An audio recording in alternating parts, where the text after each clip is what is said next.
Bismillahirrahmanirrahim.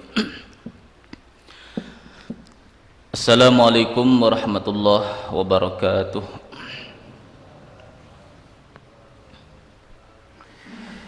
Bismillahirrahmanirrahim. Alhamdulillahilladzi faqahana fiddin wal 'aqibatu lil muttaqin wala 'udwana illa 'alal zalimin. Asyhadu an la ilaha illallah wahdahu la syarikalah wa asyhadu anna sayyidana wa nabiyyana Muhammadan abduhu wa rasuluhu la nabiyya ba'dah. Allahumma salli wa sallim wa barik ala sayyidina wa maulana Muhammad wa ala alihi wa ashabihi wa man tabi'ahu ila yaumiddin, amma ba'du.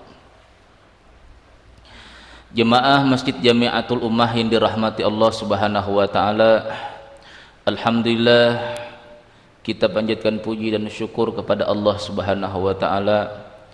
Kita diberikan kesehatan, kita diberikan limpahan rahmat, taufik dan hidayahnya, kita bisa kembali melaksanakan salat maghrib berjamaah. Dan tak lupa kita selalu berniat, nawaitu an a'takifa fi hadzal masjid sunatan lillahi taala.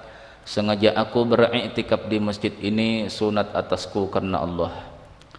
Salawat serta salam marilah kita sampaikan kepada junjungan kita Nabi besar Muhammad sallallahu alaihi wasallam beserta para keluarga, sahabat, zuriat dan pengikut beliau hingga akhir nanti. Qala al-musannifu rahimahullahu taala wa nafa'ana bihi wa bi ulumihi wa lakum fid dharain, amin.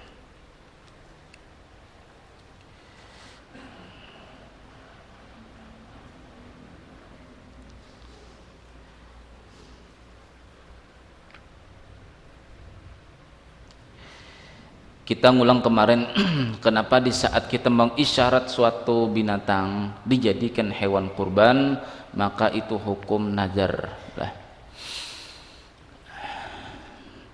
Ini perkataan daripada Imam Abu Hanifah atau Imam Hanafi.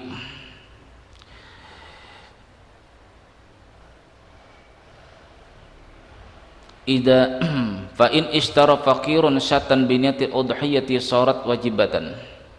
Apabila seseorang yang fakir, artinya orang yang tidak wajib, orang yang tidak disuruhkan untuk berkurban, lalu dia mengisyarat atau memberitahu atau menunjuk binatang-binatang yang akan dibelinya untuk berkurban, maka itu sama dengan bernazar.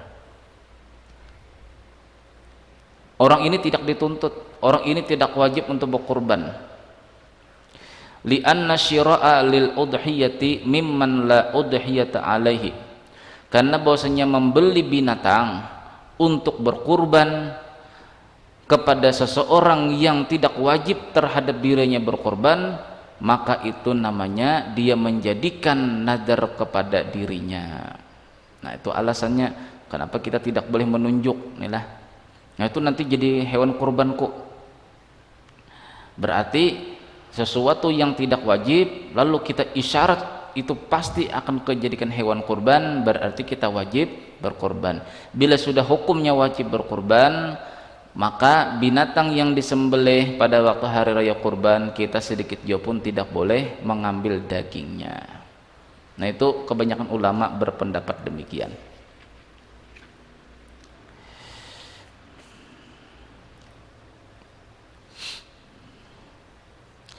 Kemudian syarat berkurban. Jadi kita perlu tahu. Yustaratul ijabul udhiyati inda Hanafiyati. Syarat-syarat wajib untuk diterimanya hewan kurban dan yang sunat-sunat. Yang pertama, wal qadiru alaihi inda Malikiyati. Yang pertama menurut Imam Hanafi, Imam Malik, Imam Syafi'i dan Imam Ahmad bin Hanbal, orang itu mampu untuk berkurban. Bahwa ayyakuna malikan, bahwasanya orang itu memang masih memiliki uang lebihan untuk keluarganya dan untuk orang-orang yang wajib dinafkahinya. Bagaimana jangan orang itu berhutangnya? Kan ada pertanyaan lah. Nah, sama istilahnya arisan-arisan nih lah, arisan-arisan yang mengenakan seseorang lalu tahun akan datang baru kena, tahun akan datang baru kena, tahun akan datang baru kena. Kalau arisan atau urunan, lah ini beda urun dengan arisan. Kalau arisan itu kan bila satu kali goncang kena, baru tahun akan datang digoncang lagi baru kena, itu jelas tidak sah. Nah, sepakat tiga madhab, orang yang tidak mampu, artinya orang itu berhutang. Hutangnya dengan cara apa? Dengan cara arisan. Ini kita misalnya berkumpul nih lah, tahun ini kita berkumpul, kumpul, digoncang cuma satu, sedangkan orangnya bertujuh, kena kita. Padahal kumpulan kita cuma anggap aja 3 juta, harga hewan kurban misalnya 21 juta, bertujuh kita arisan, setahun sekali digoncang, lalu kena kita. Teman kita yang 6 orang tahun yang akan datang digoncang, siapa tahu kena. Itu namanya kita berhutang, ya kan? Arisan yang seperti ini namanya berhutang, karena kita meminjam uang yang kita sepakati, uang teman kita. Nah, ini jelas tidak sah.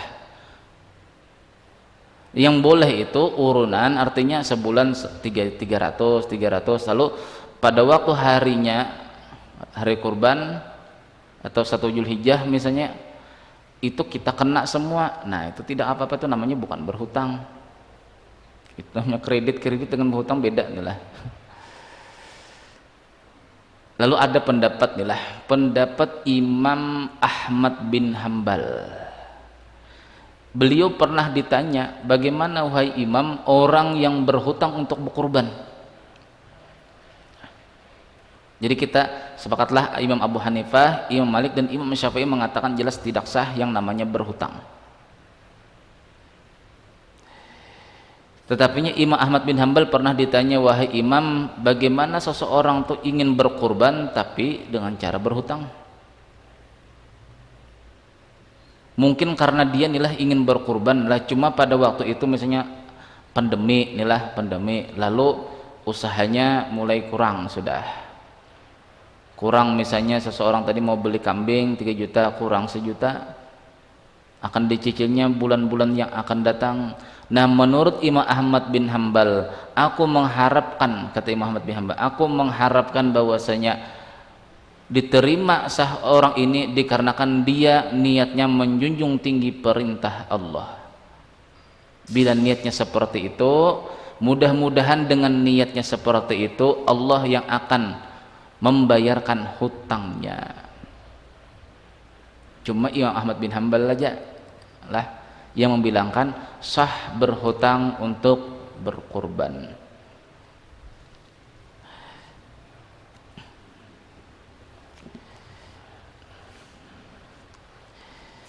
Jadi maksud orang yang mampu itu adalah orang yang memiliki lebihan daripada pembelian hewan kurban.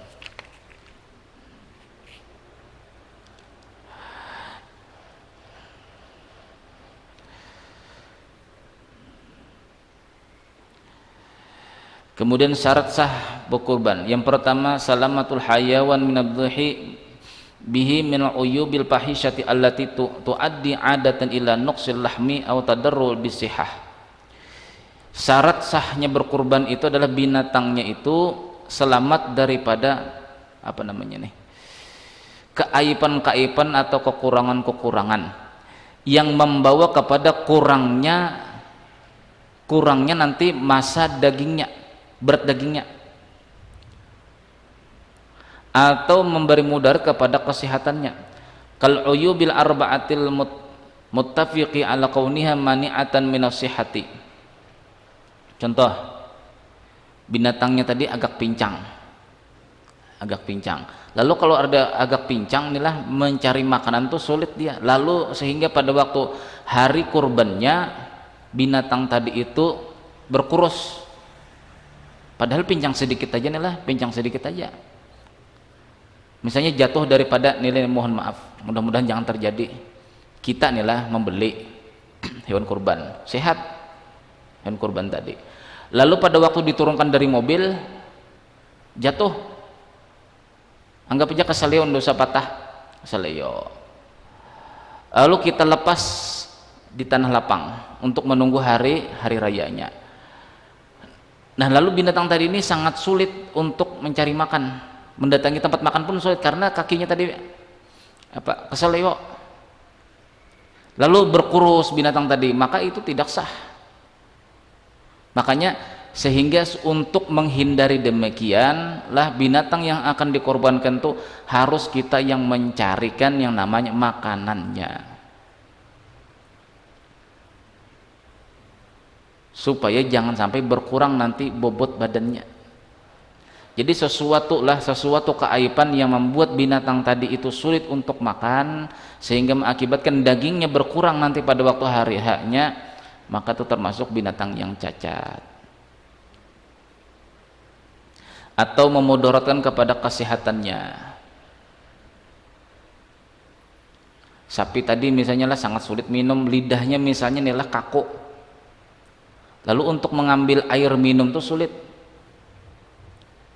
karena kekurangan minum, sapi tersebut lalu berkurus. Jadi jangan kita ini memeriksa binatang, inilah membeli binatang itu sekedar tubuhnya saja, tetapinya kita lihat di lidahnya. Siapa tahu lidahnya kaku, entah kena bentur apa, atau karena ada gatalan atau ada penyakit apa di dalam lidahnya tadi yang mengakibatkan sapi tadi itu atau hewan kurban tadi itu minumnya sangat sulit, lalu mengakibatkan dia tidak sehat, lalu berkurus badannya. Jadi yang diperiksa itu luarnya dan dalamnya. Nah, adapun warnanya adalah yang paling abdol itu warnanya yang pertama putih bersih. Kalau bahasa Banjarnya tuh sapi dugul, kan ada sapi putih itulah yang ada anunya di sini. Memang itu mahal. Ini setiap binatang lah, binatang yang agak mahal atau gemuk. Kalau istilah dalam hadis itu gemuk. Gemuk itu dinilai ulama artinya adalah yang mahal. Semakin mahal harganya itu semakin abdol. Semakin mahal semakin abdol. Nah, yang disunatkan kita mencari binatang itu yang pertama berwarna putih bersih, warna putih. Bila tidak ada sapi tadi putih atau kambing tadi putih, cari yang kedua berwarna agak kuning. Kan ada seperti putih-putih kabur-kabur dikit agak kuning-kuningan, susunannya lah putih kemudian agak kekuning-kuningan. Yang ketiga putih tapi agak bercampur dengan warna hitam atau berwarna abu-abu. Yang keempat putih yang kurang terang. Jadi putih, kuning, putih yang bercampur warna hitam, kemudian putih yang agak kabur karena banyak warna-warna yang lain. Yang kelima baru hitam. Yang keenam baru warna sapi atau binatang tadi itu berwarna agak kemerah-merahan. Itu susunannya 6. Putih lah, kemudian kekuning-kuningan nomor 2. Yang ketiga putih yang kurang kurang bersih, maksudnya ada campur warna-warna lain lah, baik itu kambing atau sapi. Kemudian putih bercampur hitam. Yang kelima hitam, lebih banyak hitam. Dan yang keenam agak kemerah-merahan. Kalau kita biasanya terpandang kepada gemuknya adalah gemuknya, memang gemuk itu lebih abdol lah, lebih abdol. Jadi kalau misalnya ada perbedaan lah, ini gemuk tapi warna hitam semua, ini putih hampir kurang lebih inilah kurang lebih gemuknya, maka kita pilih putih. Nabi lebih mengutamakan yang warna putih. Bolehkah misalnya berkorban dengan binatang hewan binatang yang betina? Sebenarnya Nabi SAW tidak pernah melarang, cuma yang paling abdol itu jantan. Yang paling abdol jantan. Jadi pernah suatu ketika di saat Rasulullah SAW mengumumkanlah pengumuman, kata Rasulullah, barang siapa yang memiliki harta hendaklah dia bawa kurban untuk tahun ini. Lalu ada seorang sahabat tuh membawa unta betina di depan Rasulullah SAW. Wahai Rasulullah, apakah ini cukup untuk dijadikan binatang kurban? Jadi kata Rasulullah SAW, bawa aja ke rumah, karena kamu sudah berniat, ini bawa aja ke rumah sayang, kata Rasulullah. Lalu bagaimana wahai Rasulullah? Nanti di saat orang menyembelih binatang, maka cukup saja kamu mencukur daripada kuku-kuku kamu, itu sudah mencukupi pahalanya seperti orang yang berkurban. Nah lah, jadi orang yang tidak berkurban, di saat hari raya selesai sholat id, itu potong kuku, itu sama dengan pahala. Cuma pahala ini beda lah dengan fadilah. Istilahnya itu satu karung emas dengan satu karung pasir kan sama-sama satu karung nilainya. Cuma kalau segi fadilahnya, ini emas, ini pasir. Jadi orang yang belum sempat berkurban untuk tahun ini, karena kata Pak Haji Qayyum ini kalau misalnya 12 ekor ini, sedangkan panitianya cuma 50, ini kewalahan, bisa sampai asar ditutup oleh Pak Haji Qayyum misalnya, tutup sudah, menghendak jual beli hewan kurban, sembelih sendiri. Nah itu yang memang yang paling abdul tuh sembelih sendiri, ditutup lah. Lalu bagaimana kita ingin berkorban tadi? Nah di saat orang selesai sholat id, lalu orang ada bertepatan dengan orang menyembelih, kita memotong kuku, kata Rasulullah. Itu sama menyamai orang yang sudah berkurban. Segi pahala jenilah. Adapun segi fadilah belum tentu sama.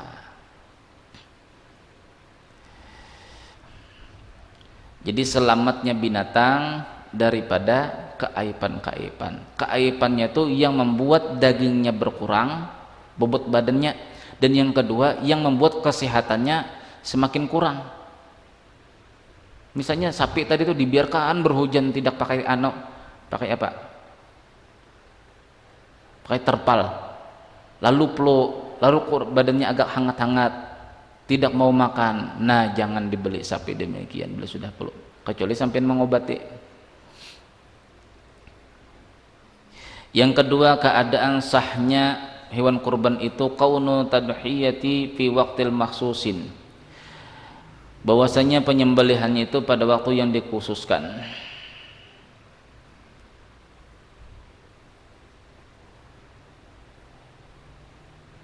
yaitu pada tanggal 10, 11, 12, 13. Menurut Imam Malik inilah, kalau Imam Ahmad bin Hambal, Imam Abu Hanifah, Imam Syafi'i dan Imam Ahmad bin Hambal ini boleh aja menyembelih sampai ke malam. Tapi kalau menurut Imam Malik tidak sah kalau malam. Jadi tiga mazhab yang membolehkan lah, Imam Abu Hanifah, Imam Syafi'i dan Imam Ahmad bin Hambal itu mulai siang pagi hari raya sampai ke malam, terus besok sampai lagi hari raya tasyrik yang ketiga, malamnya boleh menyembelih kalau kebanyakan. Tapi menurut Imam Malik yang sah itu cuma siang hari, bila malam hari tidak sah kata beliau. Nah ini agak sulitnya inilah.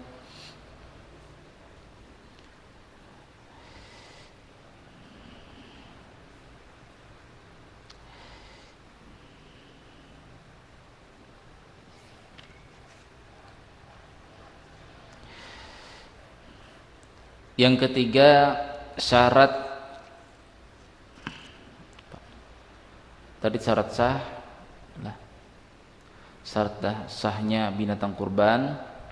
Kemudian syaratnya mukallaf bil udhiyati, untuk dikorban, yang berkorban. Ala annal mataliba bil udhiyati wal muslim al hurru balighu al aqilu muqimul mustati'u wa ikhtalafa fi matalibat musafiri wa sagiri biha.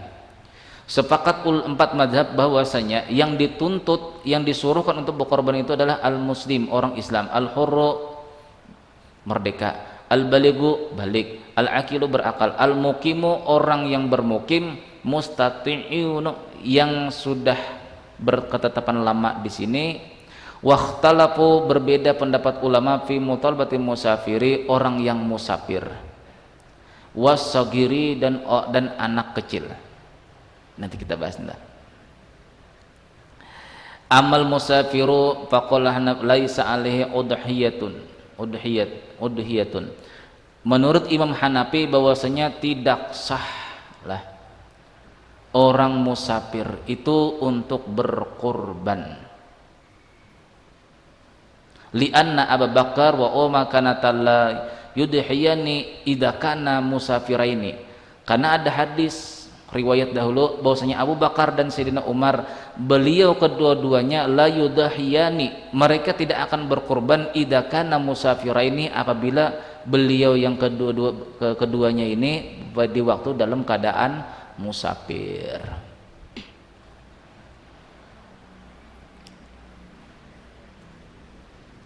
Wa qala Ali, maka berkata Ali, laisa ala musafiri jum'atun wala udhiyatun, kata Sayyidina Ali, tidaklah kewajiban terhadap orang musafir itu Jumat dan tidak pula untuk melaksanakan kurban. Wali anna addaha yukhtassu bi asbabi tasyakkin ala musafiri. Atau itulah pendapat Imam Abu Hanifah, orang musafir tidak disuruhkan untuk berkurban. Wa qala Maliki, yaitu bagaimana Malik, tusannu adhiyatu li ghairil haji li anna sunatahul adhiyati wa ghairil haji tusannu lahul duhiyatul mutlaqan hadiran fi baladihi au musafiran.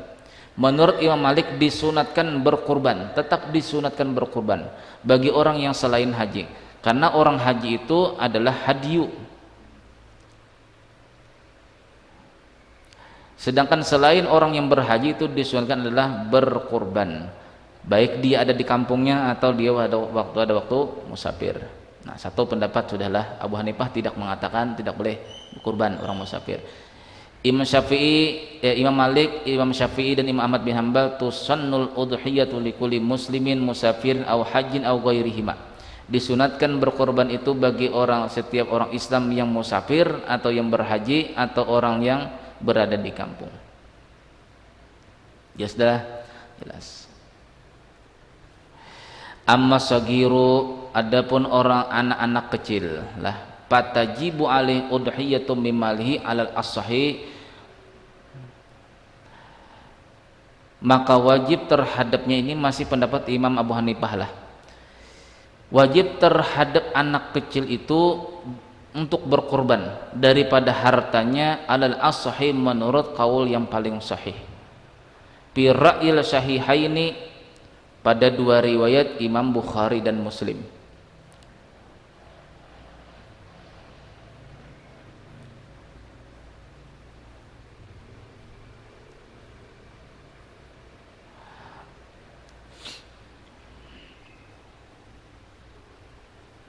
Itu menurut Abu Hanifah hukumnya wajib.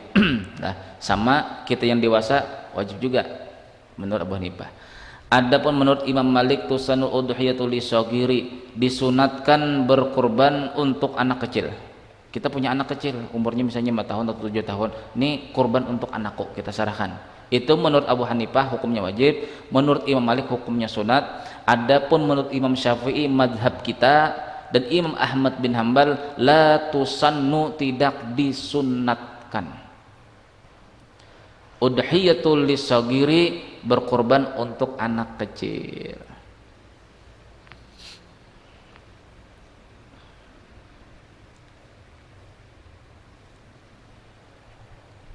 Jelaslah, ini kurban untuk anakku ya, yang baru umur 1 tahun atau 2 tahun. Lalu kita berpikir nantinya apa? Nantinya kalau sudah dewasa dia sudah ada memiliki sunat kifayah lagi untuk berkurban. Sebenarnya lah setiap rumah itu mendapatkan sunnah kifayah untuk melaksanakan kurban, baik bapaknya atau ibunya atau anak yang sudah dewasa di dalam rumahnya, siapakah yang mewakilkan. Yang penting dalam satu rumah itu sunnah kifayah di dalam melaksanakan berkurban setiap tahunnya, sunnah kifayah. Adapun yang pribadi itu namanya sunat ain.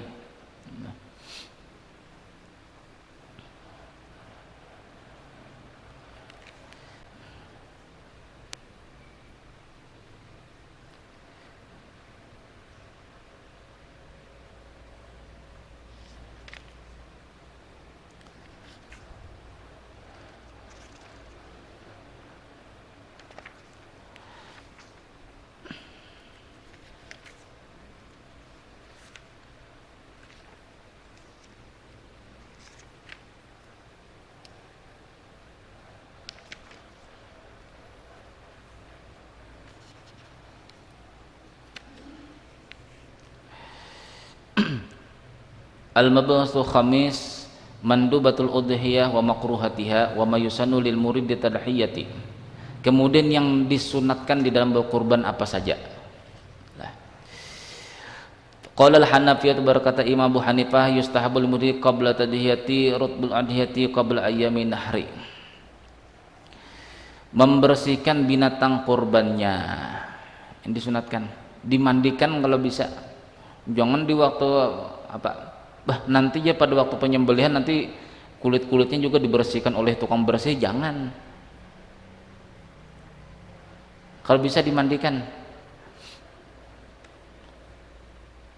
Makanya inilah kita yang ingin berkorban, inilah yang urunan di masjid itu kalau bisa dilebihkan 100.000 kah, karena untuk biaya mengangkut sapi ke sini itu sekitar 500.000, mulai Samboja tuh ke sini 500.000. Coba kasihannya kalau kita pas-pasan, sapinya 21 juta dibagi 7 orang 3 juta lah, 3 juta. Siapa yang mau ongkos membawa sapi ke sini? Mau tidak mau pengurus masjid. Nah ini masalah lagi lah. Kalau bisa kita yang berkorban ini ada melebihi 100.000 lah, karena untuk biaya ke sini, belum lagi nanti memandikan sapinya, yang mengasih makan sapinya yang 2 hari sebelum hari raya nih. Nah, masa tidak diupah? Kasihan juga lah. Ya bang, memang nasib sudah.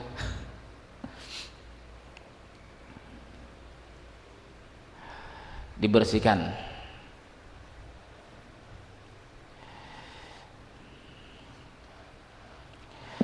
Yustahabu, disunatkan bagi orang yang berkorban itu yudzah biha bi nafsihi, hendaklah yang menyembelihnya dirinya sendiri.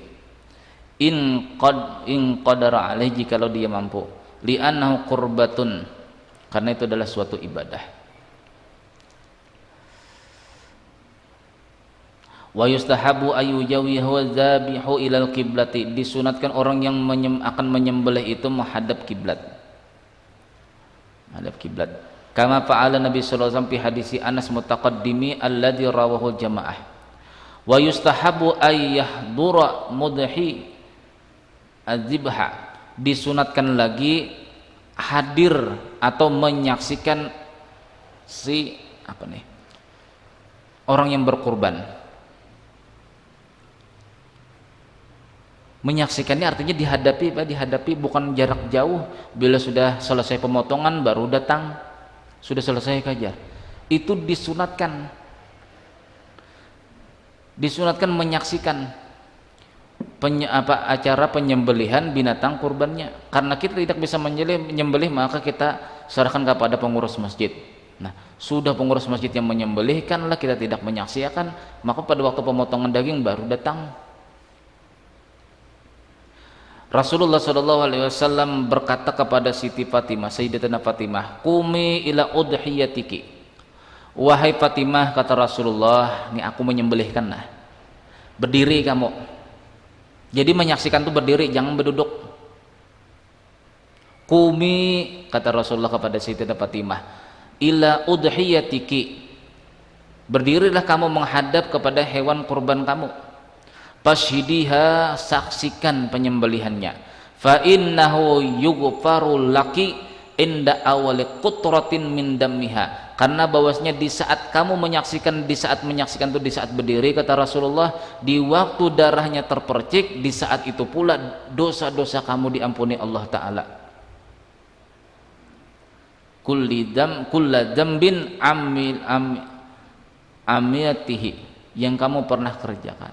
Nah, berapa banyak tetesan darah tadi, segitu pula jumlah dosa-dosa kita diampuni Allah. Makanya jangan pada waktu pembagian daging baru datang. Ini padilah menyaksikan hewan korban itu adalah berdiri, jangan berduduk. Berduduk dia, entah mau melihat darahnya, berdiri pun bisa. Nah, terus selanjutnya yang disunatkan wayadul mudhi, disunatkan bagi orang yang berkorban itu, baik dia menyerahkan kepada temannya atau dia sendiri yang manunya, membaca Allahumma hadza minka walaka, ya Allah, bismillahi, inilah bismillah, Allahu akbar. Ini riwayat pertama. Bolehkah membaca riwayat yang lain? Ada yang mengatakan baca bismillahirrahmanirrahim. Itu pernah dibahas seseorang adalah kenapa kita boleh membaca bismillah, bismillahirrahmanirrahim, bukan bismillahi Allahu akbar, menyembelih binatang baik ayam, itik, bebek, kambing dan lain sebagainya boleh membaca bismillahirrahmanirrahim. Itu tanda kasih sayang. Alasan beliau inilah, ada ulama yang berpendapat bolehkah kita membaca bismillahirrahmanirrahim, karena bismillahirrahmanirrahim itu untuk mengandung berkah. Kan ada dalam hadis Nabi sallallahu alaihi wasallam, kullu dibalin la yubda'u bil basmalati fahuwa aqta'u. Setiap pekerjaan ibadah yang tidak dimulai dengan baca bismillahirrahmanirrahim, kata Rasulullah, fahuwa aqta'u, itu akan kurang berkahnya. Nah, lalu bagaimana dalilnya? Kalau kita menyembelih itu kan tuh namanya menyiksa. Bahasanya inilah bahasa zahirnya menyiksa.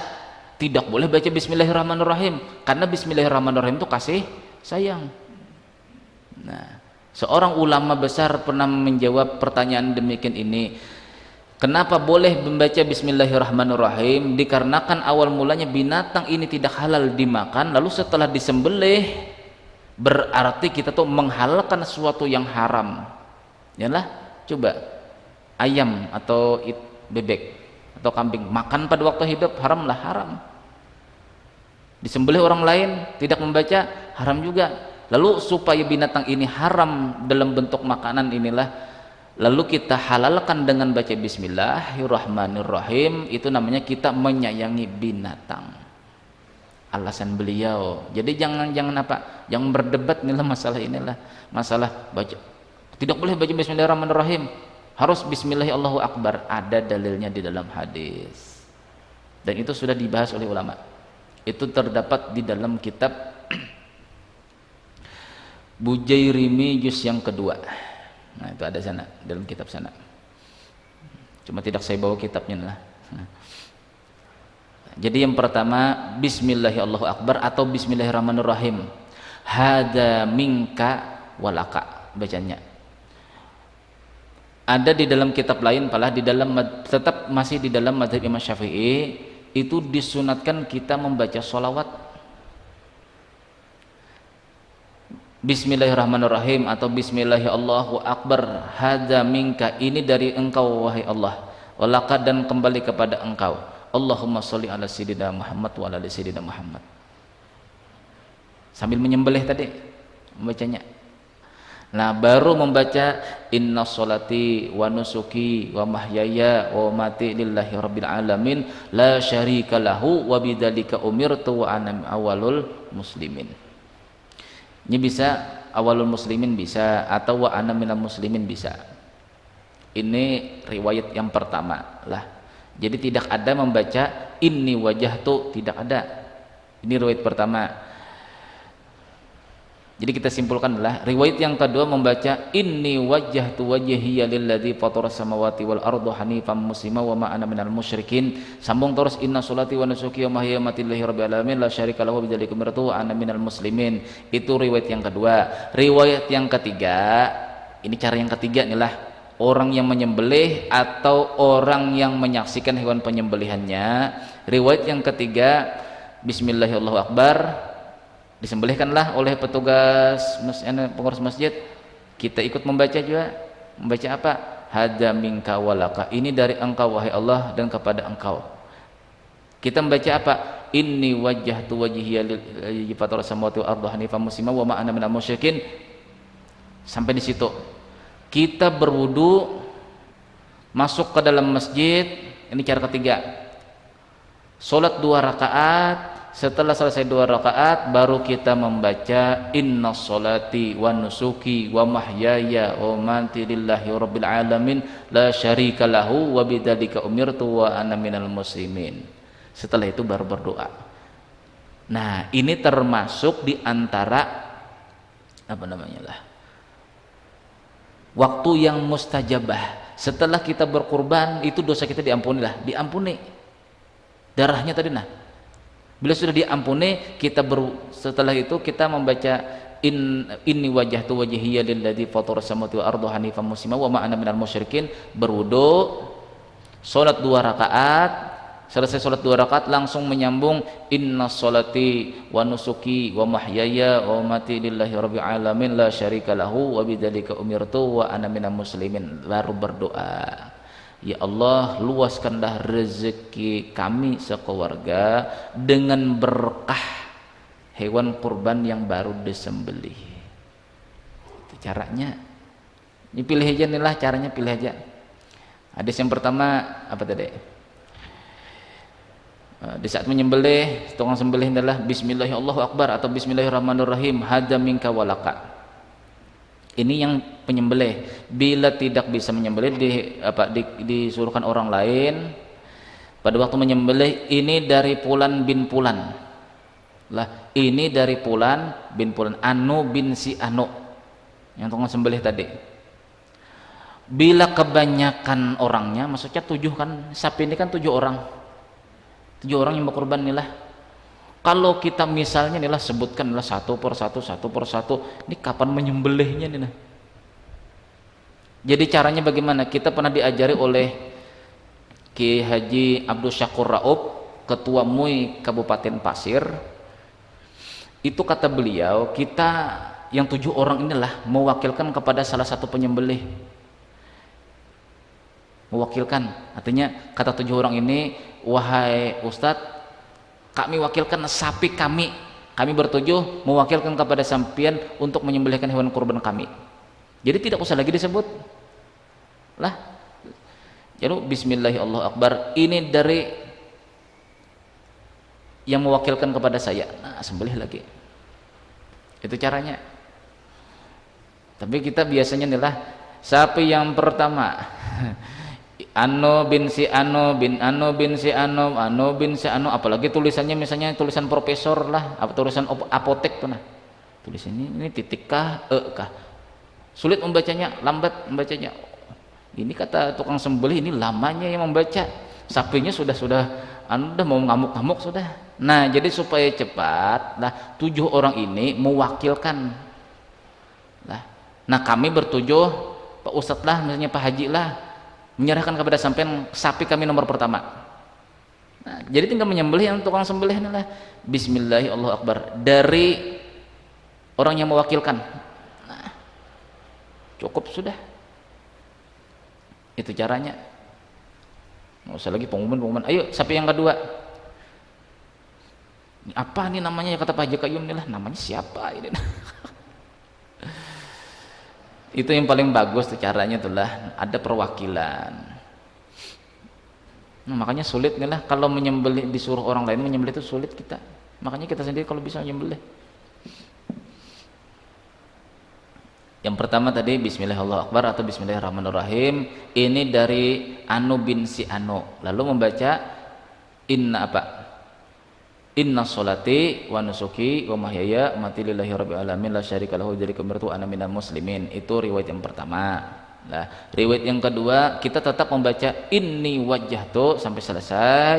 Riwayat yang ketiga kita membaca tetap inni wajjahtu wajhiya lilladzi fatara samawati wal arda hanifan muslima wa ma ana minal musyrikin.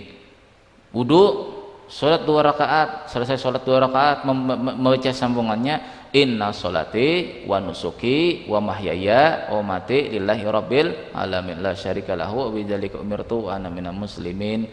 Baru berdoa. Nah, ini termasuk kata ulama termasuk waktu yang mustajabah.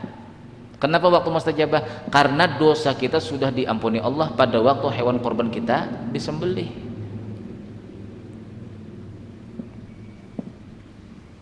Jadi inilah 3 cara inilah. Nah, itu 3 caranya.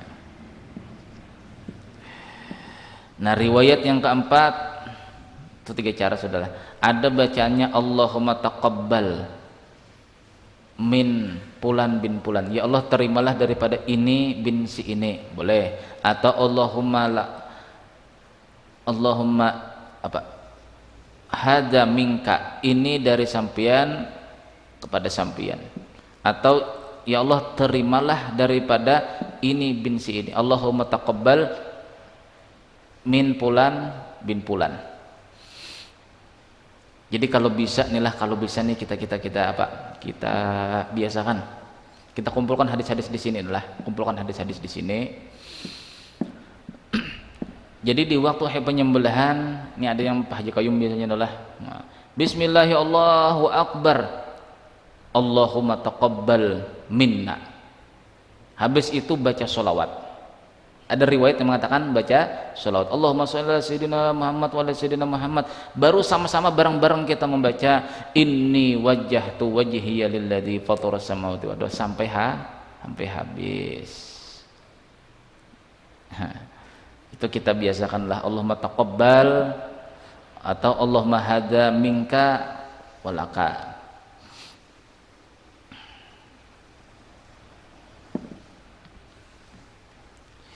Bolehkah mewakilkan? Boleh mewakilkan.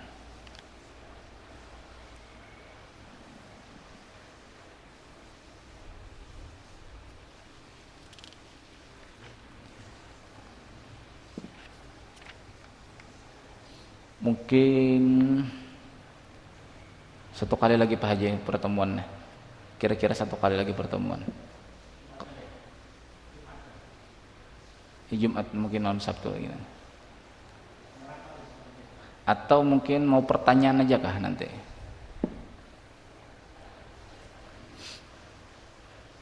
Kalau bagi saya sudah cukup ini, karena yang tukang sembelih ini sudah pengalaman semua nih lah, sudah keadaan dagingnya, kadang apa cara pembagiannya. Yang penting itu dibagi menjadi 3 bahagian, entah yang mana yang paling banyak nih lah. Jadi kita tidak fokus kepada apa misalnya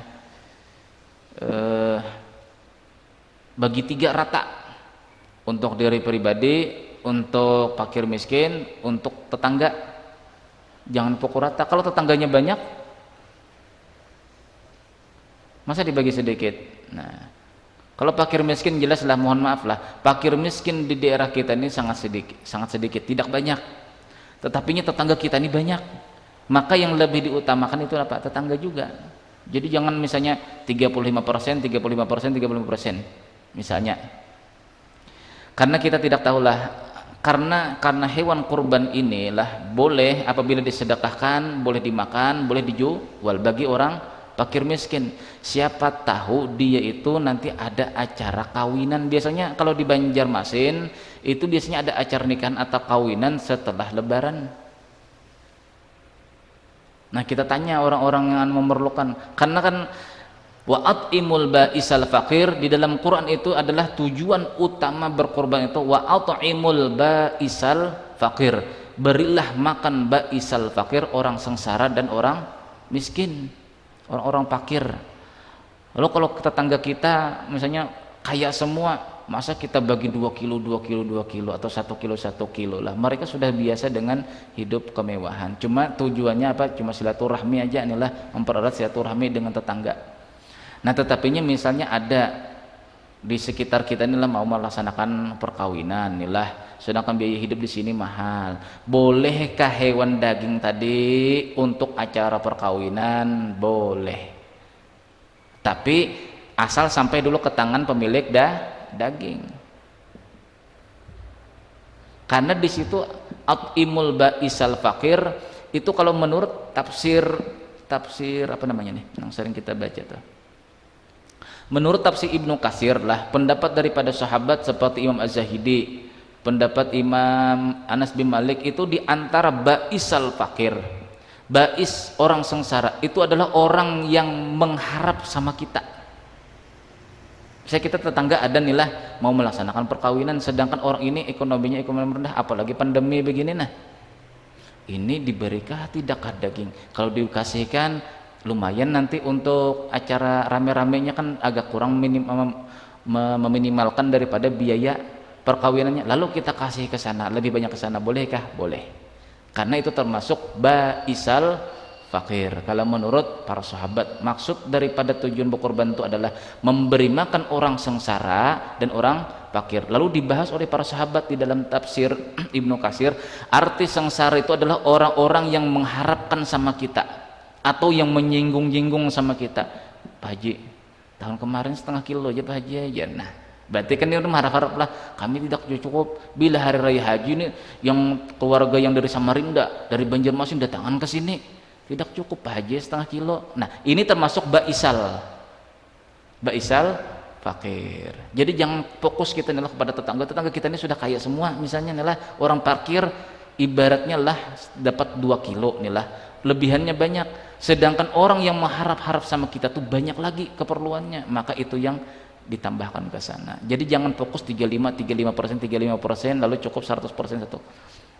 Tidak fokus lah, karena tidak ada istilahnya itu apa bagi rata, tidak. Kalau bisa yang berkorban itu sedikit aja. Itu kalau tetangganya sudah kaya raya. Wallahu a'lam bishawab. Cukup aja mungkin Pak Haji lah. Cukup aja sudah masalah hewan kurban inilah. Kira-kira sudah jelas tuh apa amalannya, apa apanya. Yang buku yang pernah kita cetakan dahulu masih ada lagi. Nah, jadi kalau ingin lebih jelas lagi hadis-hadisnya, kalau mungkin hadis-hadisnya inilah itu sudah kita bikinkan bukunya dahulu, kita bagi. Itu kalau ingin mengetahui hadis-hadisnya itu di sana. Sini cukup kita pembahasan masalah hukumnya aja, sinilah masalah hukumnya. Wallahu a'lam bishawab. Al-Fatihah. A'udzubillahi minasyaitonir rajim. Bismillahirrahmanirrahim. Ar-Rahmanir-Rahim.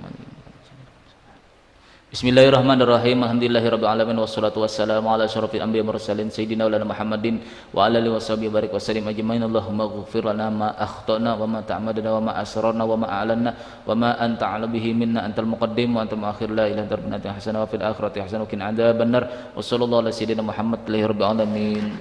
Subhanakallahumma wa bihamdika asyhadu an la ilaha illa anta astaghfiruka wa atubu ilaik. Assalamualaikum warahmatullahi wabarakatuh.